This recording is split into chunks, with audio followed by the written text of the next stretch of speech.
Assalamualaikum teman-teman, jangan lupa untuk subscribe ya. Mari kita telaah lebih lanjut teori tentang masa lalu tragis yang mendorong keadilan mutlak Akainu. Kurangnya informasi resmi tentang masa lalu Akainu. Hingga saat ini, Oda belum memberikan detail signifikan mengenai latar belakang Akainu sebelum ia menjadi seorang marinir. Kita hanya mengetahui tentang dedikasinya yang fanatik terhadap keadilan mutlak dan metodenya yang brutal dalam menegakkannya. Kekosongan informasi ini membuka ruang bagi berbagai teori penggemar untuk mencoba menjelaskan asal-usul pandangan ekstremnya. Poin-poin yang mendorong teori masa lalu tragis, ekstremitas ideologi, keadilan mutlak Akainu jauh melampaui penegakan hukum biasa. Ia tidak ragu untuk mengorbankan nyawa yang tidak bersalah demi menghilangkan potensi ancaman di masa depan. Tingkat ekstremitas ini seringkali diasosiasikan dengan trauma mendalam yang membentuk pandangan dunia seseorang. Ketidakpercayaan yang mendalam terhadap bajak laut. Kebencian Akainu terhadap bajak laut tampak sangat personal dan mendalam. Ia tidak melihat adanya nuansa abu-abu dan menganggap semua bajak laut sebagai kejahatan yang harus dimusnahkan tanpa ampun. Tingkat kebencian ini bisa berakar pada pengalaman buruk di masa lalu yang melibatkan bajak laut. Paralel dengan karakter lain dengan masa lalu tragis, dalam One Piece, banyak karakter kuat dan dengan ideologi ekstrim memiliki latar belakang traumatis yang membentuk kepribadian mereka. Misalnya, Trafalgar Law, Don Quixote do Flamingo.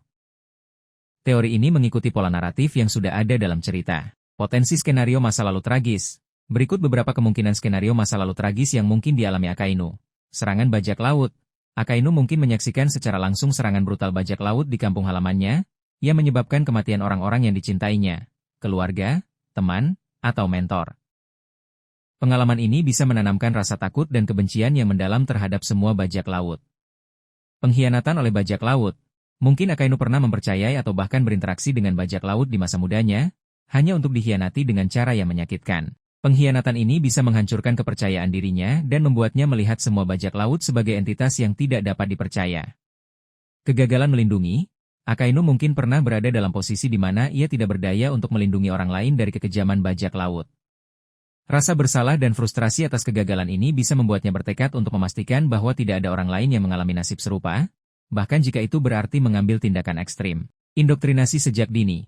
Meskipun bukan trauma langsung, Akainu mungkin dibesarkan dalam lingkungan yang sangat anti bajak laut dan diindoktrinasi dengan ideologi keadilan mutlak sejak usia muda, mungkin sebagai respons terhadap ancaman bajak laut yang terus-menerus di wilayahnya.